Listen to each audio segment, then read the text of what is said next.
Hey everyone, it's Rock for Cash. Here we are, week 5 review. Firstly, again, thanks to the musical director, Team Mazza, who this week's picked up Psy with Gangnam Style. Great song, means a lot to The Rock, loves this song, so good choice, Maz. Week 5 review.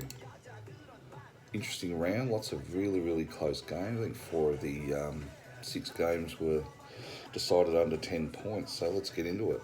In the first game, saw Rock for Cash against Little Waiters. The Cash needing only 7.7 points on the Tuesday by Adrian Peterson to get over the top of Little Waiters. Very confident this would be done until AP decided to dislocate his shoulder just before half time and finished with 4.2, meaning Danielle and Little Waiters got over the top of the Cash, 88 to 84. Danielle now got a 5-1 lead over the Cash. Obviously my new arch nemesis in the league. So we're after you, Little Waiters, next time we play you. In this game, high scoring, not really. High scoring players, not really either. Russell Wilson, 17. Robert Woods, 14. The Steelers, 18 for the Little Waiters. Aaron Rodgers at half time was on minus 0.02, finished at 24.68. And Kareem Hunt with a late touchdown, 15.4. Other than that, Cash made a mistake, played the Jags defence with 7, should have played the Chiefs 25, would have been all over. But anyway, could have done a lot of things but didn't. So well done Danielle. In the next game, again, another really close games. Archie's All-Stars over the top of Young Remix Killers. Obviously the Killers still pretty happy with themselves with their interview on the weekend. Took their eye off the ball on this one a little bit, although he sort of suffered the same thing that the Cash did, needing, I think it was about 6.5 points from Chris Thompson, only getting 6.2 points. Bloke hurts his ribs, dying minutes of the game, cost Cav this one. So like I said, 97.04 to 96.80, really close game, 0.24. But another good win by someone the Cash didn't tip last week. So well done to Father Cullen, the All-Stars. In the Crumb Cup, it was the Browns, 99.98, over the top of the fast finishing team Mazza, 90.32. Maz probably, don't know if he gave himself a chance, but he looked pretty good there for a while. Drew Brees was going nuts, breaking the all-time passing record. Well done, Drew. He finished with 24.72 and Lutz finished with 8 yesterday. So Team Mazza was flying home. Left Demarius Thomas 16 and Chris Carson 12 on the bench. This could have been another result, but it wasn't. The Browns very even across the thing. Sonny Michael 19, Cup 15, Cam Newton 15, McCaffrey 15. So the Brown train just keeps on keeping on. So well done to the Brown in that game. In the next game, we had Little Kelpies bounce back beautifully in this one. The team they don't want us to talk about, up against the Little River Giants. Another coach on Cash TV on the weekend, losing again, obviously thinking they were a little bit better than what they were. Little River Giants, you look at their team, the score was 95.10 to the Kelpies 131.36, so it really wasn't that close. Little River Giants Todd Gurley 29, Ingram 19, Roethlisberger 21, Sterling Shepard 10. But gee whiz, he was stiff because Cooks, Safarian Jenkins, and Robbie Gould all scored 0. So, you know, you're not going to win too many games when 3 of your players score 0 there, Shawnee. So, on the Kelpies side, Tyler Lockett 23, Phil Rivers 20, David Johnson 19, back in some form.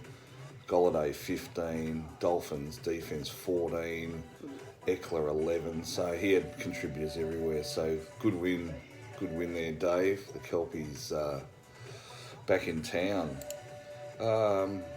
In the next game, saw Mitch's Mongrels bounce back beautifully in this one, 117.38 against Smooth Criminals 75. Mitch's Mongrels led beautifully. Isaiah Crowell 29.1. I'd be putting that one on the wall, man. That's never going to happen again. That guy's one of the biggest spuds in the NFL. So for him to get 29 points, I mean, gee whiz. Look, you'd be excited, very excited. I would be definitely looking to trade him on now. He's never going to do that again. Odell Beckham, 27.48. Another great game by him. Actually got a 40 or a 50-yard touchdown pass. He became a quarterback there for a while, so maybe his score's a little bit skewed. He's never going to do that again.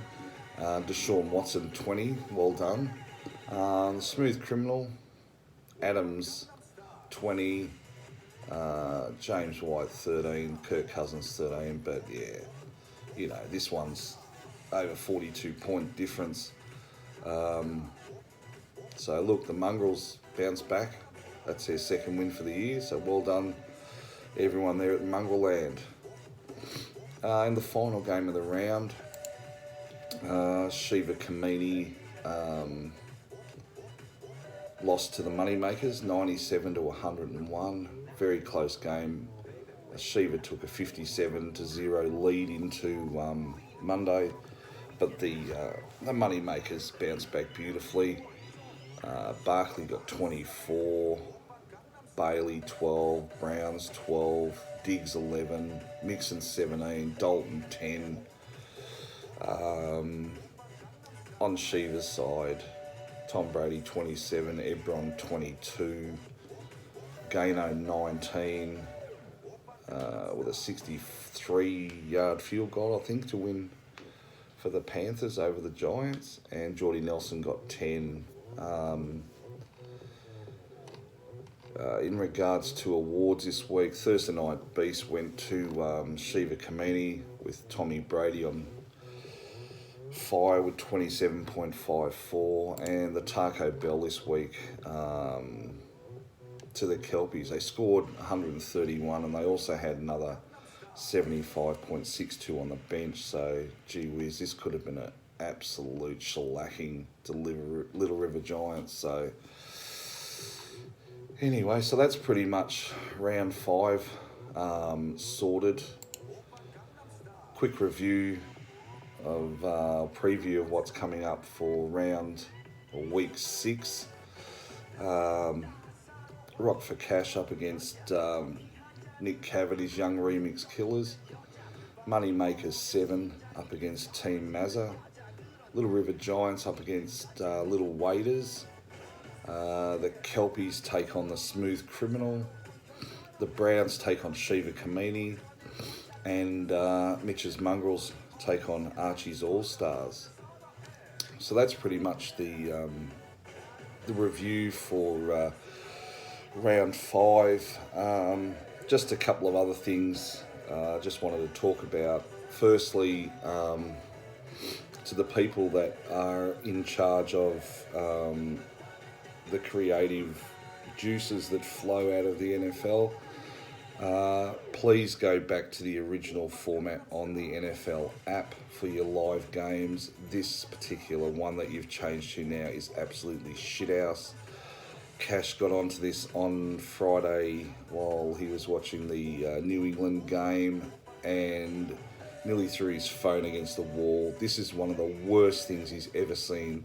Please change it back. This sucks big time. It's just, it's like a, I don't know how to describe it. It is so slow. Statistically, it is substandard to what we previously had. Um, Please don't follow the AFL when they changing their bloody stats page all the time. They've been pretty solid for the last few years with their stat, but this thing, you know, this is just shit, absolute shit. So that's the first thing that Cash wanted to say. The second thing that Cash wanted to say was, firstly, thank you to the Dark Side, Little River Giants, and Young Remix Killers for the time and taking their time to hop onto Cash TV on the weekend. 3 fantastic interviews, got great reviews from everyone in relation to these, so thanks guys, it was really appreciated that you took the time to do that. Unfortunately, made a bit of an enemy with one of the FFL coaches, the Kelpies. They've taken umbrance to comments made by Cash and Young Remix Killers about last year's FNFL Premiership. Did not like the fact that we both felt that the Kelpies were a bit lucky in winning that game. Cav made mention of some players that either were injured or withdrawn in week 17 last year. It seems to have really upset the Kelpie that his premiership has been slightly tainted. But, you know, everyone's got an opinion. They're young Kelpies, so, you know, you've either got to move on or, as I said, and I have said in the past, how about you make the time to get onto Cash TV and we'll have a nice little chat about it. I mean, the Cash doesn't back down. He'd love to have a chat with the Kelpie on Cash TV. It's just, you know, maybe the Kelpie's running a bit scared about this one, doesn't want to get on and give his view. The Cash will give you as much time as you like to discuss what you need to discuss here, young Kelpie. So, yeah. You know the Cash's email, you know the Cash's phone number, you know where the Cash lives, so it's up to you. Third thing that the Cash wanted to talk about was last week's trade between the Cash and Shiva Kamini. Found out yesterday that Jay Ajayi has done his knee and will be out for the season. Just wanted to have words here with Shiva Kamini and the rest of the league that no, I don't and I cannot see into the future.